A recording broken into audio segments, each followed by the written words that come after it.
All right, the brackets are out, so we got to talk to our bracket expert. He's Brad Evans, Bally Sports, been filling out his bracket big board all year.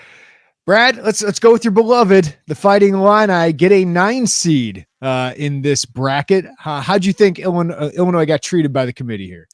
Yeah, I thought they were straddling the 9-10 line, quite honestly. And I think a lot of us were ultimately disappointed that they were a single digit and not a double digit seed because of the history there that is involved with 8-9s versus 1s.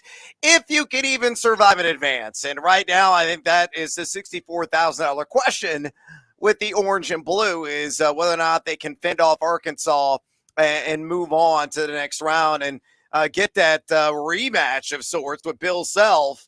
And the Kansas Jayhawks, which would just be incredible for all the storylines, for all the drama, must-see TV, to say the least. And Illinois fans will be sacrificing as many chicken wings as possible, I believe, watching that matchup happen, and hopefully they can exact some of that vengeance and revenge on Self. But yeah, I mean, it's fair what they end up getting. I thought, honestly, the committee did a fairly good job. The only question marks I had was Rutgers not getting in.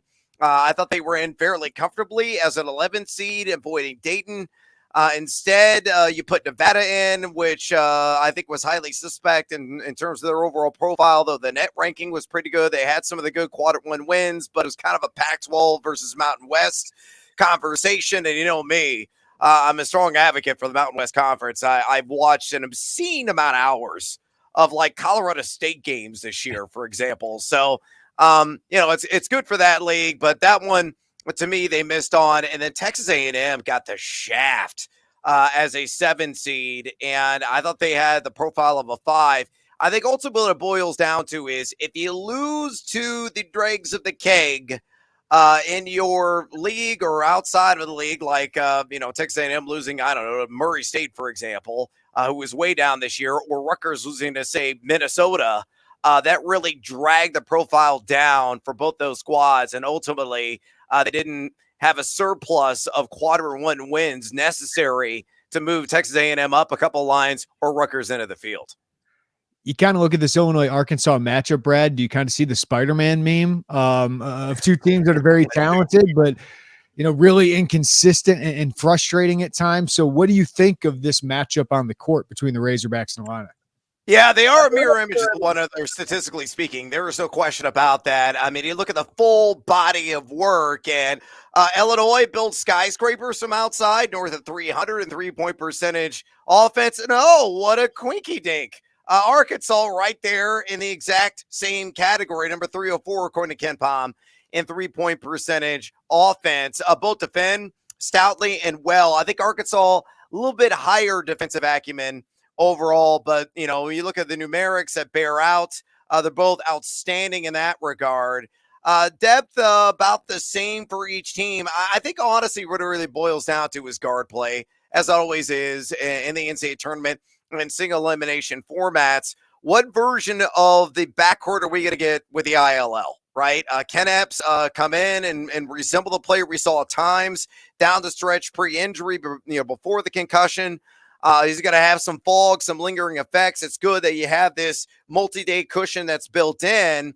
And, you could say, hey, Illinois, extremely disappointed in the Big Ten tournament, exiting stage left the first game at Penn State, but it gave Epps some additional time to get himself back and prepare. So that's the silver lining for getting ousted from that exercise immediately.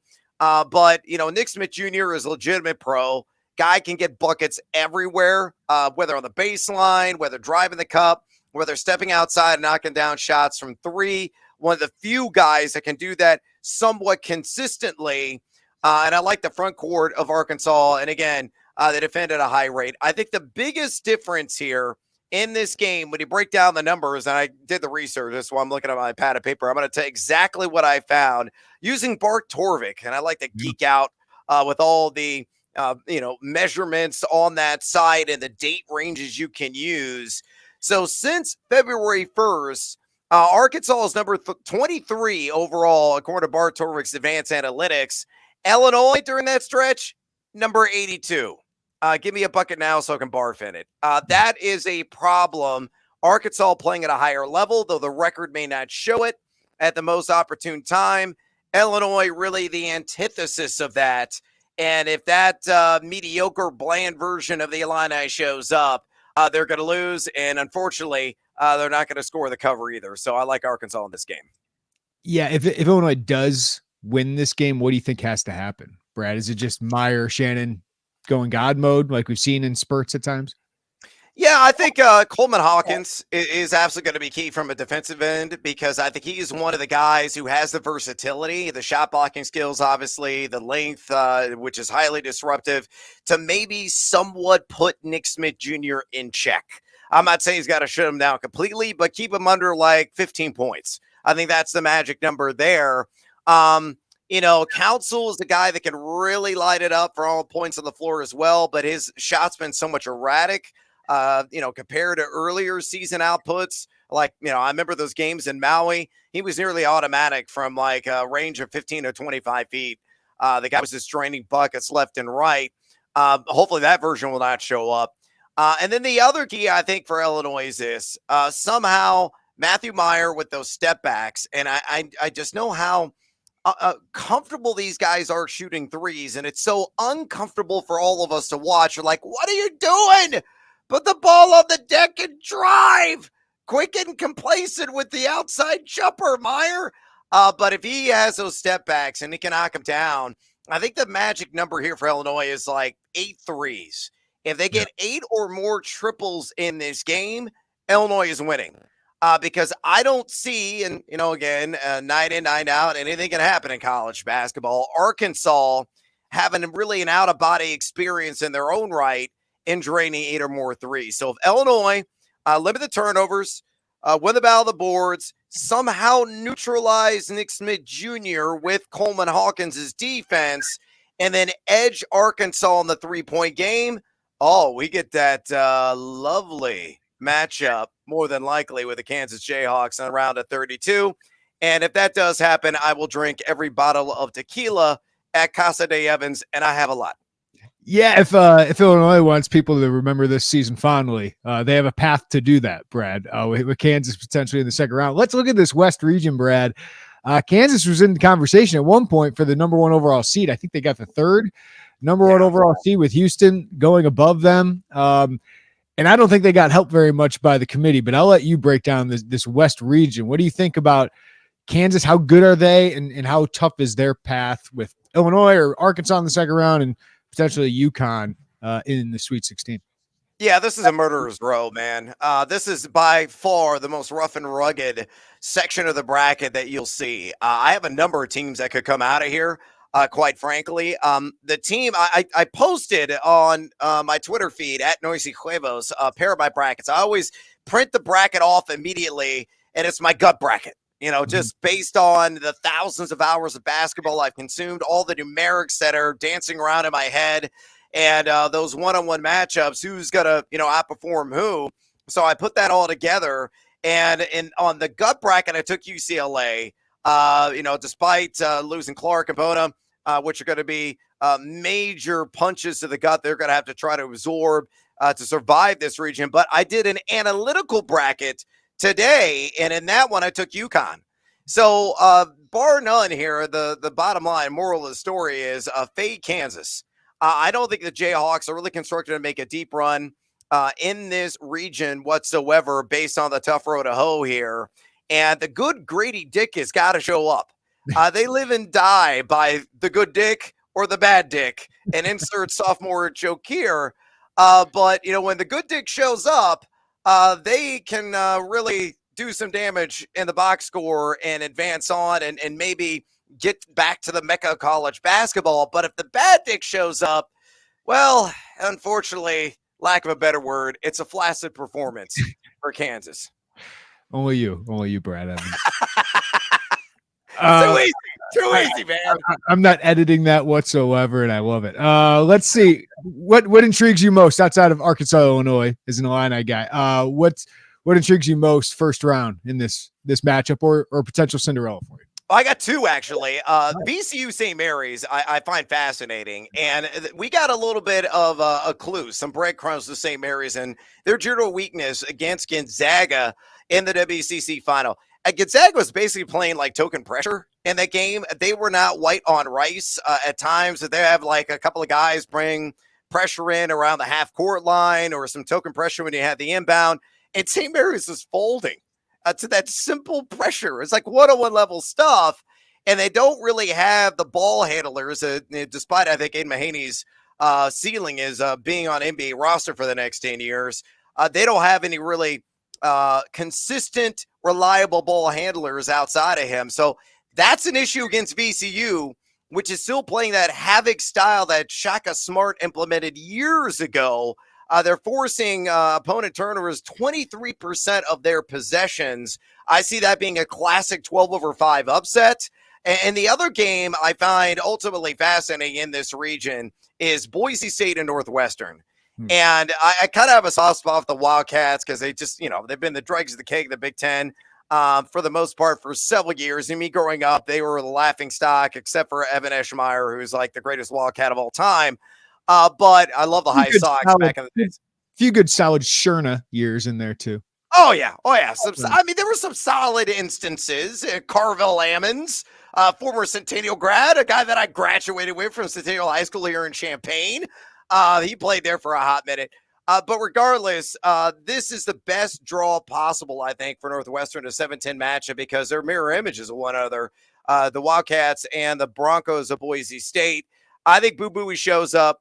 I think offensively, which they've been somewhat inept at times, they're going to be able to ratchet up. And I've watched Boise State. They played some discombobulated and mindless basketball at times this year, despite having an older group of individuals. I like Northwestern to win one game. And then they will likely face UCLA despite their injuries at the legs stage left. But yeah, a lot of enticing matchups really in this region. Loaded region. Let's go to the Midwest where Houston gets the number 1 overall seed here. Texas, the 2. Then, of course, Xavier, the 3. Indiana, the 4. What do you think of this region? What stands out here, Brett? Indiana got royally screwed, and I think Indiana's in trouble in round 1, quite honestly, because Kent State is coming in with a buzzsaw that is cranking at a high RPM, and they're going to get sliced in two. I really, frankly, believe the fighting Antonio Gates or Julian Edelman's. I know him from Verizon commercials. I think those guys, could really exit stage left there, Indiana, in the process. You look at Kent State, an outstanding defensive team, man. They really get after you. They were number 1 in 7 different defensive categories in the MAC conference this year. I know Huichefino's really turned his game on. He can get buckets anywhere. Jackson Davis, we all know his story, unfortunately, from watching him in person. I bared witness to it, Illinois losing to them, and his pure domination in that game and what he can do. And he's a legitimate pro now, given the frozen ropes that he is throwing as a distributor. Those are matchup problems for Kent State, but they will find a way to pinch. They will find a way to challenge, contest shots, and they're not bad offensively either. I think that is ripe for a 13-over-4 upset in that region. And the other one, too, that I really want to zero in on, watch Mississippi State-Pittsburgh in the first 4 matchup in Dayton, because we have seen a lot of success with first 4 participants since it was introduced in 2011. All but 1 year, first 4 team has gone on to win another game. And I think this year it's going to be the Bulldogs and Mississippi State because they play outstanding, extraordinary defense.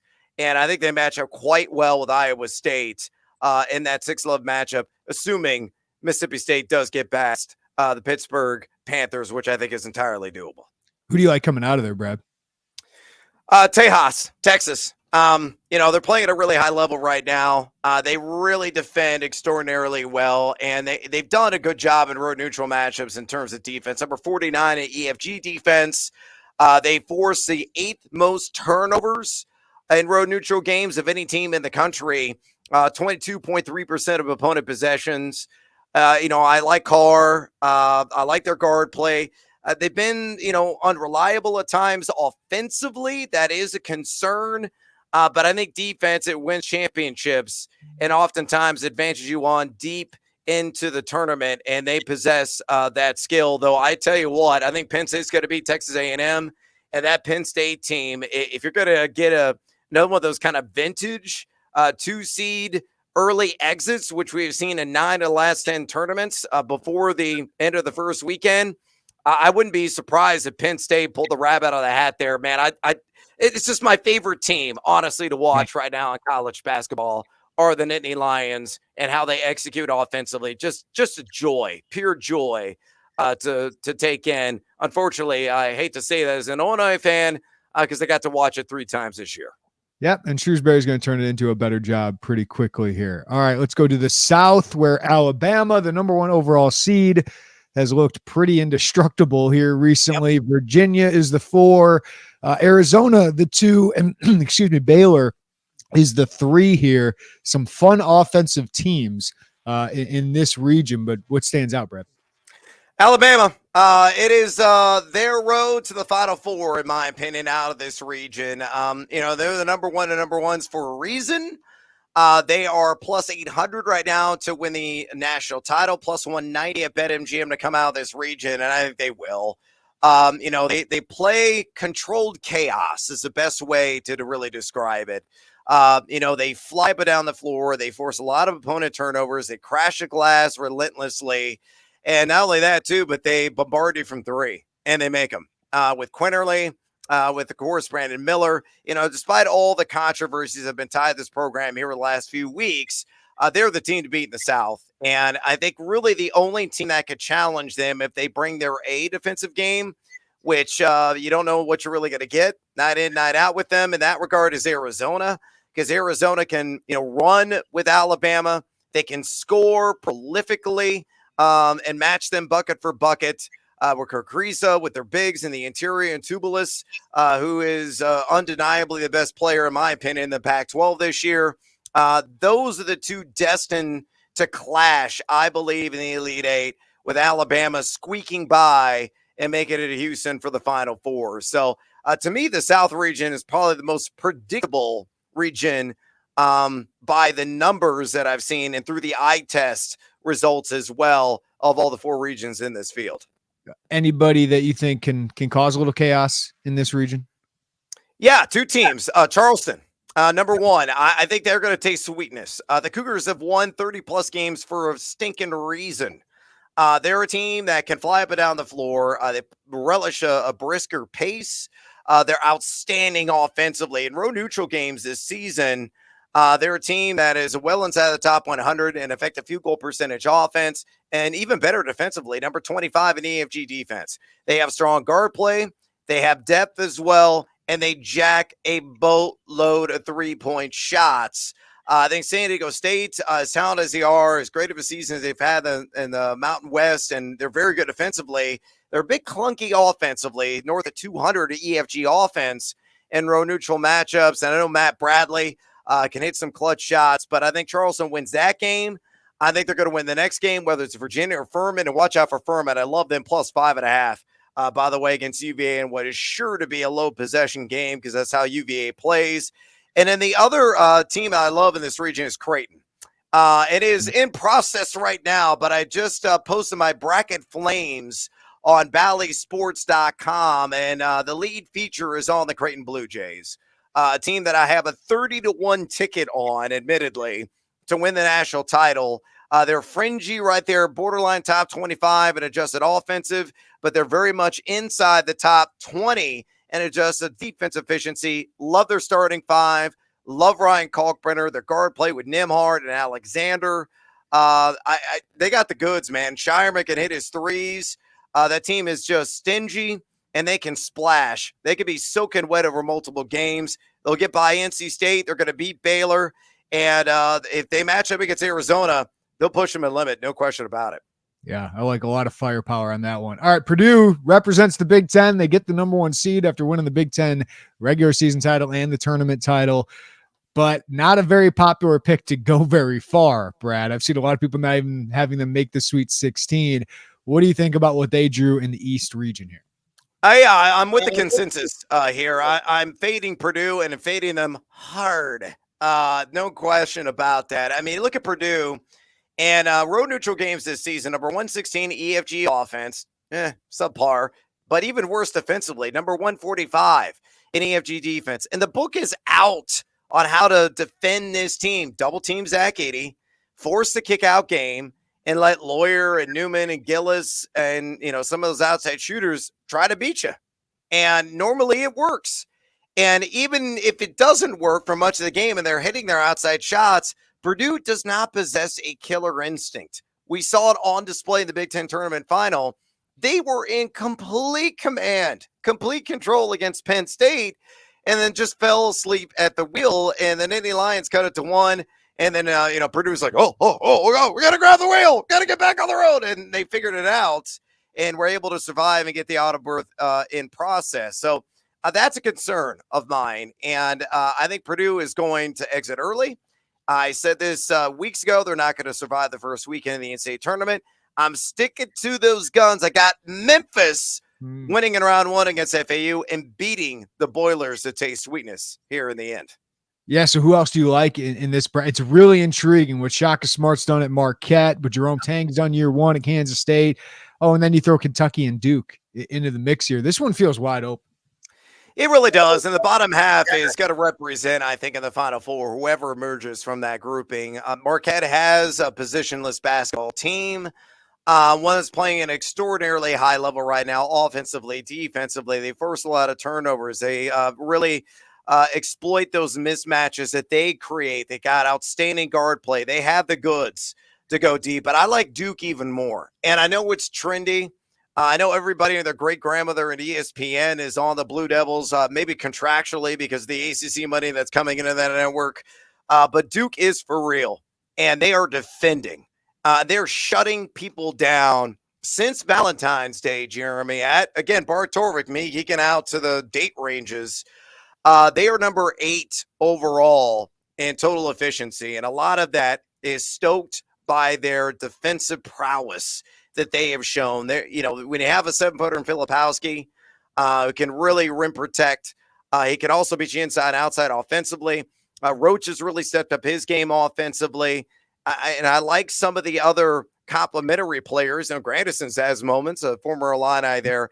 I think Duke really is the team to beat in the East, and I might be somewhat biased because I have a plus 900 ticket out on them at BetMGM to represent in the Final Four. There you go. This is a hard question probably to answer. Which Big Ten team do you think has the best path to the Elite 8? I won't even say Final Four.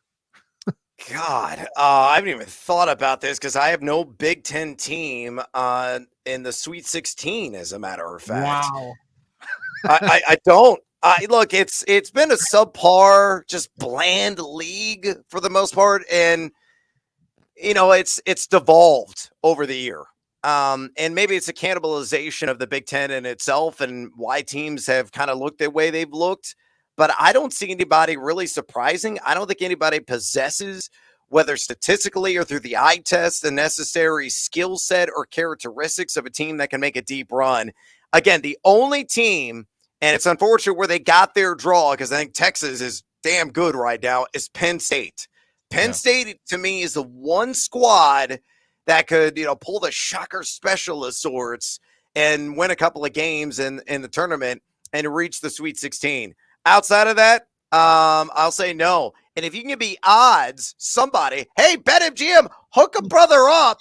No Big Ten team makes the Sweet 16. What plus money is that? Like plus 700, 600, whatever it is. Give it to me, and I'll slap a few bucks on it.